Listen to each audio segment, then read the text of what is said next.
கொஞ்ச நேரத்தில் அழுக்காயிருதுங்க. நான் நேற்று அந்த செட்டுக்குள்ளே தான் விட்ருப்பேன், எப்போவுமே செட்டுக்குள்ளே தான் விடுவேன். நேற்று என்னென்னா ரொம்ப புழுதி காற்று அடிச்சிருக்கும் போல், வண்டி ஃபுல்லாக டஸ்ட் ஆகிட்டு ஒன்று. இப்போ தான் வண்டியை கழுவிட்டு விட்டேன். சீட்டில் வந்து சீட்டு தானே வச்சுருக்கோம், பில்லோ தானே வச்சுருக்கோம், பில்லோலாம் தண்ணி பட்டுருந்து. அப்போ சரி பில்லோவை கொஞ்ச நேரம் வண்டி நிப்பாட்டிட்டு போய் ரெஸ்ட் எடுப்போம்னு சொல்லி எடுத்தேன். அப்போ தான் ஒரு சிறப்பான தரமான சம்பவங்களை ஒன்று பண்ணி முடிச்சிட்டேன். என்னென்னா நம்மளோட இன்ஸ்டாகிராமை வெரிஃபிகேஷன் பண்ணிட்டேங்க, ஐடி வெரிஃபிகேஷன் பண்ணிட்டேன். அதில் ஒரு ப்ளூ டிக் வரும் தெரியுமா, சப்ஸ்கிரிப்ஷன் வாங்கியிருக்கேன். அது சப்ஸ்கிரிப்ஷன் தான்மா, அது 1 lakh 1 million மேலே இருந்தால் இன்ஸ்டாவே கொடுக்கும். பட் நம்மகிட்ட 1 million இல்லைல்ல, வந்துடும், வராமலாம் இருக்காது. கூடிய சீக்கிரத்தில் கண்டிப்பாக நம்ம 1 million கொண்டு போயிடலாம் நம்மளோட ஃபாலோவர்ஸை. பட் இப்போ வந்து பார்த்தீங்கன்னா நான் வெரிஃபிகேஷன் பண்ணி வச்சுருக்கேன். ஏன்னா நம்ம ஐடியா மாதிரி நிறைய ஃபேக் ஐடியா வருது. ஃபேன்ஸ் பேஜ் 2-3 ஃபேன் பேஜ் நானே பார்த்துட்டேன். எனக்கு அந்த பேர் ஒருத்தர் டெய்லி மெசேஜ் பண்ணுவான். ஸோ இந்த மாதிரி விஷயங்கள் இருந்து அதனால் நான் வந்து பார்த்தீங்கன்னா சரி ஓகே, எது ஒரிஜினல்னு காமிக்கணும் பார்த்தீங்களா, ஓஜி சாதனை எதுவும் தெரியணும் மற்றவங்களுக்கு. அதனால் நான் என்ன பண்ணேன், சரி ஓகே எவ்வளோ பேமெண்ட் வருதுன்னு பார்த்தேன். நான் ஆல்ரெடி இதுக்கு முன்னாடி ஒரு வாட்டை வெரிஃபிகேஷன் பண்ணி வச்சுருந்தேன். ஸோ அதனால் ஃபஸ்ட்டு பேமெண்ட் பண்ணுறது இப்போ தான் ஃபஸ்ட் டைம் பண்ணுறதா இருந்தால் 45 ரூபா. ஸோ இந்தியன் ருபீஸ்க்கு, சவுதிக்கு 3 ரியாலு. ஆனால் நான் ஆல்ரெடி பண்ணியிருந்தனால எனக்கு 699 ரியாலு எனக்கு வெரிஃபிகேஷனு. சரி பரவாயில்ல அப்படின்னு சொல்லிட்டு பண்ணிட்டேன். ஏன்னா நம்ம ஐடியா மாதிரியே இன்னொரு ஐடியா ரெடி பண்ணி வேறு யார்ட்டா பேசி ஏதாவது பிரச்சனை ஆகிட்டுன்னு வைங்களேன், அது முடியாது, கஷ்டம். அதுக்கு இந்த 699 ரூபா 700 எவ்வளோ பரவாயில்ல. மேபி இனிமேல் பிரச்சனை வந்து நம்ம சொல்லிடலாம், இதாங்க என்னோட ஒரிஜினல் ஐடி, வெரிஃபிகேஷன் இருக்குது பாருங்கள் அப்படின்னு சொல்லி பண்ணலாம். இப்போ தான் அதான் அந்த ஒரு 10 நிமிஷம் கேப்பில் அதையும் பண்ணிட்டேன். சரி ஓகேங்க, நம்ம வீடியோக்குள்ளே போகலாம். ஒரு நிமிஷங்க. சின்ன வயசுல இருந்த ஒரு ஆசைன்னா பெரிய ஆசை ஒரு பொருள் மேல. அதான் என் லைஃபோட டார்கெட்.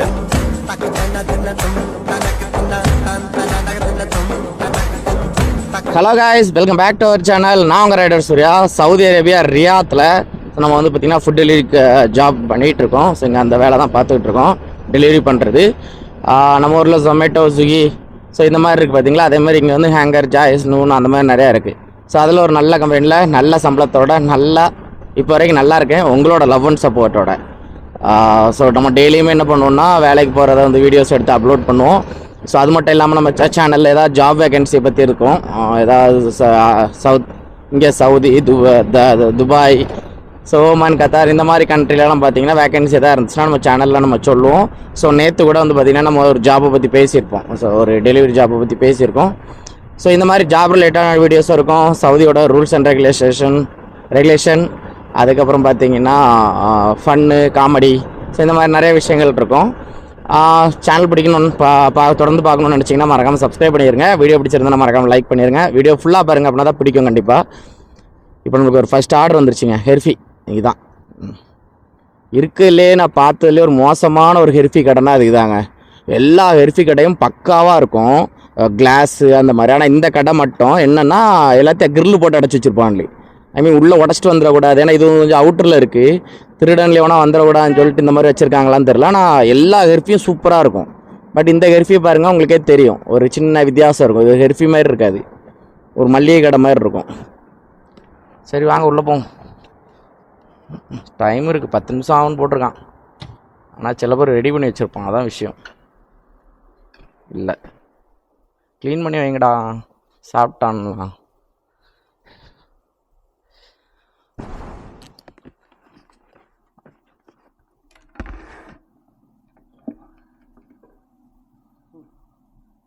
எதுக்கு போடுறேன்னா நிறைய வீடியோவில் கேட்டிருக்காங்க, இப்போ அந்தளவுக்கா குள்ளா போட்டிருக்கீங்க அப்படின்னு. இது குள்ளாக்கில் ஹெல்மெட் கொஞ்சம் பெருசாகிடுச்சு. நம்ம கடந்த ஒரு 4 மாதமாக கூலிங்காக இருந்தனால இப்போ இது யூஸ் பண்ணதுனால இப்போ அந்த ஹெல்மெட் கொஞ்சம் பெருசாகிடுச்சு, அந்த உள்ள இருக்க ஸ்பாஞ்செலாம். அதனால் இப்போ இதை போட்டே மெயின்டைன் பண்ணிகிட்டு இருக்கேன். இல்லைன்னா முடியலாம் இன்னும் இதை வேர்த்து கொட்டுருங்க. சரி ஓகேங்க, நம்ம அடுத்தடுத்து பண்ணலாம். இப்போ வந்து ஆர்டர் எடுத்து எங்கே கொடுத்துருக்கான்னு பார்ப்போம். ஒரே நிமிஷம் பார்ப்போம். பக்கத்துலேயே நம்ம ரூம் கிட்டே நாங்கள் இப்போ தாங்க ரூம்லேருந்தே வந்தேன்.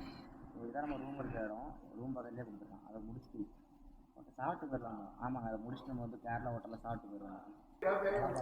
பிக்கப் என்னென்னா அந்த ஹெர்ஃபி, மெக்டொனால்ட்ஸ், டங்கின்ஸ், ஸோ இந்த மாதிரி அமெரிக்கன் ஃபுட் கடை இருக்குது. இதெல்லாம் அமெரிக்கன் ஃபுட் கடை, இந்த ஹெர்ஃபிலாம். சரிங்களா? ஸோ இந்த கடையில் வந்து பார்த்திங்கன்னா நம்ம ஒரு ஆர்டர் எடுக்கணும், ஆர்டர் ஆட்டோமேட்டிக்காக அவங்க ரெடி கொடுக்க மாட்டாங்க சில நேரங்களில். ஏன்னா நிறைய கூட்டம் இருக்குது. இப்போ மெக்டானல்ட்ஸ்லாம் போகிறீங்கன்னா அது எனி டைம் கூட்டமாகவே தான் இருக்கும் அந்த கடை. எதுக்கு என்ன அப்படிலாம் தெரியாது, நல்லாவும் இருக்காது பர்கர். ஒருவேளை நம்ம டேஸ்ட்டுக்கு அது செட் ஆகாதுன்னு நினைக்கிறேன். அமெரிக்கன்ஸு, பிலிப்பைன்ஸ், இந்தோனேஷியன்ஸ் இவங்களாம் நல்லா சாப்பிடுவாங்க அது, சரிங்களா? அப்போ நம்மளுக்கு அது டேஸ்ட்டு அது வராது, நம்மளுக்கு அது டேஸ்ட்டே இருக்காது மெக்டானல்ட்ஸ்லாம். ஹெர்ஃபி எனக்கு ரொம்ப பிடிக்கும், நம்ம எல்லா வீடியோலையும் சொல்கிறது தான். ஹெர்ஃபியோட டேஸ்ட் வந்து தரமாக இருப்பாப்புல. அதுவுமே இங்கே உட்காந்து சாப்பிட்டா தான் நல்லாயிருக்கும். பார்சல் வாங்கிட்டு போயிட்டோ இல்லை வீட்டில் போய் சாப்பிட்டோ அதெல்லாம் நல்லாயிருக்கு. ஏன்னா அதோட அந்த பர்கருக்குள்ளே இருக்க அந்த பேட்டி வந்து என்ன ஆகும்னா ஆறிடும். அந்த மீட் மாதிரி வைப்பாங்க பார்த்தீங்களா, அது ஆறிட்டுனா என்ன ஆகும்னா அதில் இருக்க அந்த ஜூசினஸ் தெரியாது, ஒரு மாதிரி ரஃப் ஆயிடுவாப்புல, ரப்பர் மாதிரி ஆயிடுவாப்புல. நான் சொல்கிறேன் பீஃப் பர்கர் மட்டும் தான் சொல்கிறேன். சிக்கனில் எனக்கு சுத்தமாக பிடிக்காது பர்கரில். சிக்கன் பர்கர் கிடையாது, சிக்கன் வந்து இது அப்போ ஃபலாஃபில் மாதிரி ஆயிரும். ஓகேங்களா? சரி, நான் அதை விடுங்க. அப்போ இந்த மாதிரி இருக்கும். இந்த கடையிலலாம் ரெடி கொடுக்க மாட்டாங்க. என்ன பண்ணுவாங்கன்னா பசங்க வாங்கிட்டு வந்துட்டு வெளியே ரொம்ப நேரம் நின்றுவான்ல, அந்த கடையிலேருந்து கொஞ்சம் தள்ளி வந்து நின்றுட்டு ரொம்ப நேரம் நின்றுட்டு கடையில் பொருள் ரெடியாக லேட் ஆகுன்னு சொல்லி ரீடிஸ்பேச் பண்ணிடுவான்லே, பொருளை வாங்கிடுவான்லே. அந்த ரெடி மெசேஜ் வந்த பிறகு ரீடிஸ்பேச் பண்ண முடியாது. பொருள் வாங்கிட்டு வந்து ரீடிஸ்பேச் பண்ணி பொருள் எடுத்துகிட்டு போயிடுவான்லே. ஏன்னா இது அவுட்டரில் இருக்கா, ஏமாற்றிடுவான்லே நல்லா. சரி, அதனால தான் அவரும் சண்டை போட்டுட்டு இருக்காங்க. மேனேஜரும் அந்த கார் டெலிவரி பர்சனும் சண்டை போடுறாங்க. என்ன பார்த்தா அவனை திருட மாதிரியா இருக்குது, கார் நான் அங்கே விட்டுட்டு வந்திருக்கேன், அதான் அது வரைக்கும் நான் போனோம், இப்போமே ரெடி கொடுத்துட்டேன்னா அப்புறம் கஸ்டமர் ஃபோன் பண்ணுவா, கத்துவா, அப்படி இப்படின்னு அவர் சொல்கிறாரு. அவன் என்ன சொல்கிறான், கடையிலேருந்து வெளியே போகிறதுக்கு முன்னாடி பொருள் ரெடி கொடுத்தா தான் நான் விடுவேன் அப்படிங்க. நம்மளுக்குலாம் பிரச்சனை இல்லை, நம்ம வண்டியை கடை வாசலே விட்டுருவோமா, ரெடி கொடுத்துட்டு டக்குன்னு வண்டியில் ஏற்றி போட்டு தூக்கிட்டு வந்துடுவோம். பட் இது வந்து ஒரு சில விஷயங்கள் இருக்குது. இந்த மால்குள்ளெல்லாம் ரொம்ப பிரச்சனையாக இருக்குங்க. இப்போ மாலில் கொண்டு போய் நீங்கள் ஒரு பொருள் எடுக்கிறீங்கன்னு வைங்களேன், அந்த மால்லேருந்து நம்ம வெளியே வர்றதுக்கு குறைஞ்சது 20 நிமிஷம் ஆயிரும், 15 நிமிஷமாக அது ஆயிரும். ஏன்னா நம்ம 3rd ஃப்ளோரில் தான் இது கொடுத்துருப்பான்லே. லிஃப்ட்டில் வந்து நம்ம போக முடியாது. இப்போ லிஃப்ட்டில் நம்ம ஏறுறோம்னு வைங்களேன், செக்யூரிட்டி வந்து கேட்பான், லிஃப்ட் வந்து அவங்களுக்கு தான், கஸ்டமருக்கு அப்படிம்மா. நம்மளை படியில் இறங்க சொல்லுவான், இல்லை பேக் டோர் மூலமாக இறங்குவாம்பான். பேக் டோரில் நம்ம ஃப்ரண்ட்டில் வண்டி விட்டுருப்போம், பேக் டோர் மூலமாக வண்டி விட்டு இறங்கிட்டு இப்போ 3ஆம் நம்பர் கேட்டில் வண்டி விட்டுருக்கோன்னா 7ஆம் நம்பர் கேட் வழியாக தான் பேக் சைடில் இறங்கி வரணும். எவ்வளோ நேரம் ஆகும் பாருங்கள், கையில் பொருள் தூக்கிட்டு வந்துட்டு. ஸோ அந்த மாதிரி டைம் ஆகும்போது நிறைய விஷயங்கள் இருக்குது. அதனால் இல்லை சிலர் என்ன பண்ணுவாங்க, வண்டிக்கிட்ட வந்தோடனே பிக்கப் கொடுப்பான்லே. அதுதான் அங்கே சரியான சண்டை.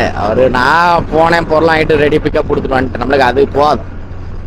என்ன கூட கத்துவாங்க, அவ்வளோதான். கஸ்டமர் கத்துவாங்க, கம்ப்ளைண்ட் பண்ணுவாங்க. அதுக்குன்னு கடைக்காரன் நம்மளே மாதிரி தான் அவனும் பிழைக்க வந்திருக்கான், சரிங்களா? நம்மளே மாதிரி தான் அவனும் வேலை பார்க்க, அவனுக்கும் நம்மளே மாதிரி ஒரு குடும்பம் இருக்குது. சப்போஸ் நாளை பின்ன ரீடிஸ்பேச் பண்ணி அவனுக்கு ஏதாவது பிரச்சனை ஆச்சுன்னா அவனுக்கு தான் ஃபைன் வரும். இதே நம்ம கஸ்டமர் நம்ம பொருளை எடுத்துகிட்டு போயிட்டாங்க, காசு தராமன்னா நம்ம எவ்வளோ கோவப்படுறோம். ஸோ அதே மாதிரி தான் எல்லாருக்குமே ஒரே மாதிரி தான் இருக்கும். நான் பார்க்குற வேலை தான் டிஃப்ரெண்ட்டாக இருக்க தவிர எல்லாருக்கும் ஃபீலிங்ஸும் வலியும் ஒரே வழி தானே. அம்மா காற்று கொடூரமாக அடிக்கான்.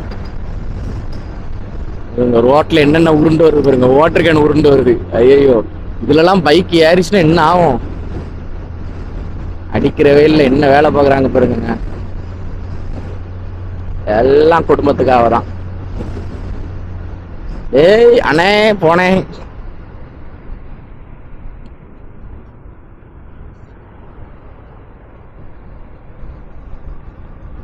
இந்த பக்கம் கொஞ்சம் தூரத்தில் டெசர்ட்டுங்க. இந்த லைனில் இப்போ நம்ம வந்து நம்ம ரூம் பக்கத்தில் இருக்கோம். நம்ம வந்து ரூம்குள்ள டெசர்ட் ஓரத்தில் இருக்கும். ஐ மீன் பாலைவனம்னா பாலைவனம்னு நம்ம படத்தில் பார்க்குற பாலைவனம்லாம் கிடையாது.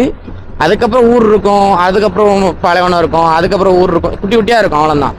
இந்த நம்ம பழைய காலத்தில் இங்கிலீஷ் ஹாலிவுட் படத்தில் ஷெரீஃப் வாங்க தெரியுமா, ஒரு 10-20 வீட்டுக்கு ஒரு ஷெரீஃப் இருப்பாங்க, ஒரு போலீஸ்காரன் இருப்பான். ஸோ அந்த மாதிரி கான்செப்ட்ல இங்கே நிறையா இருக்குது. நான் பார்த்துருக்கோம், அதெல்லாம் இன்னும் பார்க்க வேண்டிய இடங்கள் நிறையா இருக்குது. கூடிய சீக்கிரத்தில் பார்த்துருவோம். சரிங்க, அடுத்தடுத்து பண்ணுவோம். நம்ம நல்ல என்டர்டைன்மெண்ட்டாக போகுதுன்னு நினைக்கிறேன். இன்றைக்கி எனக்கு மைண்டு கொஞ்சம் அப்படியே ஃப்ரீயாக இருக்காப்புல. பார்ப்போம் எப்படி போகுதுன்னு. ஐயோ, இந்த கட்டில் கட்டாயி அப்படி போய் அப்படி போனோம். நான் மேலே ஏறிட்டேனே.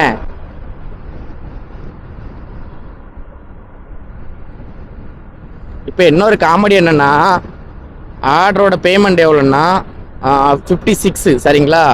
என்கிட்ட ₹1 கூட இல்லை சில்லற. இப்போ அவங்க 60 ரூபா தந்துட்டு ₹4 திருப்பி தான்னு கேட்டான்னா என்னால் தர முடியாது. அது ஒன்று தான் இப்போ இருக்கிறதுலே பெரிய கஷ்டமான விஷயம். சரி, 60 ரூபா தந்துட்டு திருப்பி கேட்டால் ஓகே, சில நேரம் ₹4 தானே வச்சுக்கன்றுவான். 100 ரூபா தான் வாங்கிட்டு வானா திருப்பி போயிட்டு கடையில் போய் பொருள் வாங்கணும், சில்லறை வாங்கினோம். அந்த சில்லறை சும்மா தர மாட்டான். அப்போ ஏதாவது ஒரு ஜூஸோ இல்லை தனி பாட்டில் ஏதாவது ஒன்று வாங்கி அதை சமாளிக்கணும். எவ்வளோ கஷ்டங்கள் இருக்குது இந்த கேஷ் ஆன் டெலிவரினால. இதாங்க கஸ்டமர் கால் பண்ணிவிட்டு ஜூஸ் கூலிங்காக இல்லை, அப்படின்னு கேட்டாங்க. அப்போ நான் என்ன செய்ய முடியும், ஒன்றும் செய்ய முடியாது. உடனே நான் அந்த ஹெர்பியோட இதுக்கு சொன்னேன். அவங்க என்னன்னா ரெண்டுமே வித்தவுட் ஐஸ்ன்னு சொல்லி தான் அவங்க ஜூஸ் இதே பண்ணியிருக்காங்க. அதனால அது கூலிங் இல்லைங்கும் போது நம்ம ஒன்றுமே பண்ண முடியாது. சரின்னு சொல்லிட்டு முடிச்சுட்டு இப்போ 2வது ஆர்டர் எடுத்துகிட்டு இப்போ போயிட்டுருக்கேன். நல்ல ஒரு காற்று இல்லைன்னா உங்களுக்கு அந்த சவுண்டு கேட்கும்னு நினைக்கிறேன். நம்ம நாய்ஸ் கேன்சலேஷன் போட்டுருவோம். இல்லைன்னா உங்களால் இப்போ நான் பேசுகிற கூட கவனிக்க முடியாது. அந்த அளவுக்கு ஒரு ஹெவியான காற்று. ஆட்டோமேட்டிக்காக வைசரே தூக்குது கையில். பிறகு அது உங்களுக்கு தெரியுதா, குப்பை தூசி எல்லாம் இந்த பக்கம் அடிக்குதா ஹெவியா, கையிலலாம் அடிக்குது கல் வந்து. க்ளவுஸ் ஆர்டர் போட்டிருக்காங்க. வந்த உடனே அதுதான் போடணும். ஏன்னா பழைய க்ளவுஸ் பிஞ்சிருச்சு பார்த்தீங்களா. புது க்ளவுஸ் ஆர்டர் போட்டிருக்கேன். வந்தோடனே அது செட் ஆயிரும். அப்புறம் தான் செட்டு. ஏன்னா நான் அடுத்த மாதத்துல இந்த லிவரை கூட டச் பண்ண முடியாது. இந்த பிரேக் லிவர்லாம் இருக்கு பார்த்தீங்களா, அதை கூட டச் பண்ண முடியாது. அவ்வளோ சூடாக இருக்கும் க்ளவுஸ். இப்போ தாங்க வந்து பார்த்தீங்கன்னா 3வது ஆர்டர் கொண்டு போயிட்டுருக்கேன். ஸோ டைம்னு பார்த்தீங்கன்னா 4:30 ஆகுது. 1.5 மணி நேரம் அதிகமாக இருக்குது. 1 மணி நேரத்துக்கு ஒரு ஆர்டர்னு கனெக்ட் பண்ணாலுமே நம்ம ரூமில் வந்து 2 மணிக்கு தான் வந்தோம். சரி, இருந்தாலும் சொல்கிறேன்னே, ஆர்டர் நிறைய எடுக்கணும். ஆனால் ரொம்ப கம்மியாக இருக்குது. அப்படி இந்த மாதம் எப்படி சம்பளம் வரும்? பேசிக் சம்பளத்தை வச்சு மட்டும் நம்ம ஒன்றுமே பண்ண முடியாது. எத்தனை ஆர்டர் கம்ப்ளீட் பண்ணியிருக்கோன்னா 3 ஆர்டர் கம்ப்ளீட் பண்ணியிருக்கோம்.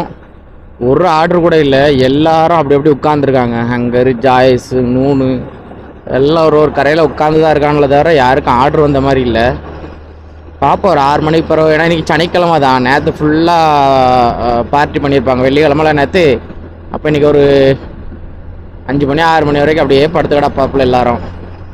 அதனால் அதுக்கப்புறம் ஆர்டர் வருதான்னு பார்ப்போம். நாளைக்கு சூப்பராக இருக்கும். இன்றைக்கி சுத்தமாக இருக்கும். ஏன்னா நாளைக்கு ஆஃபீஸ்லாம் உண்டு. நேச்சுரலாமே சில எங்கெல்லாம் ஆஃபீஸ்லாம் உண்டு, ஆர்டர் இருக்கும். இந்த வெள்ளி ஈவினிங் மேலே நல்லா இருக்காது, சனி ஃபுல்லாகவே நல்லா இருக்காது. ஏறுங்க, அங்கே ஒரு ஸ்குவாட் உட்காந்துருக்கா. ஸோ இப்படி நிறைய இடத்துல உட்காந்துருக்காங்க. நானே இவ்வளோ நேரம் ஒரு இடத்துல உட்காந்துதான் இருந்தேன். இப்போ தான் சரி கிளம்புவோம் அப்படின்னு சொல்லிட்டு வந்தேன். சரியாக டைம் வந்து 7 மணிங்க.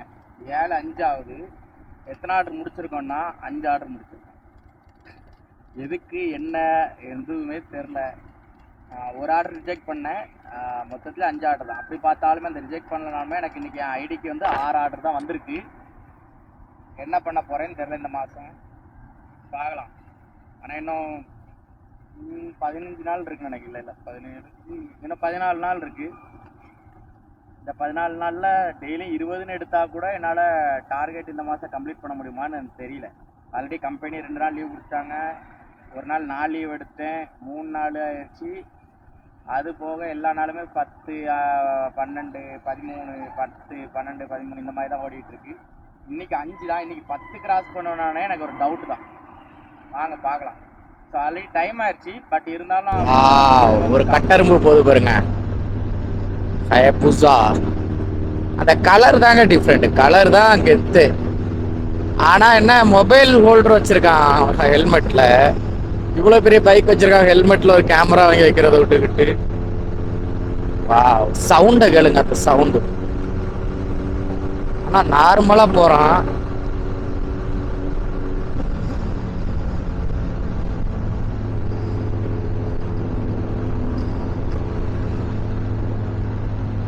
வா வா வா வா. அதோட ஷேப் பார்க்கும்போது நம்ம ஊர்ல பெரிய கட்டெரும்பு இருக்கும் தெரியுமா, பிளாக் கலர் கட்டெரும்பு, அதே மாதிரி ஷேப் இருக்கும்.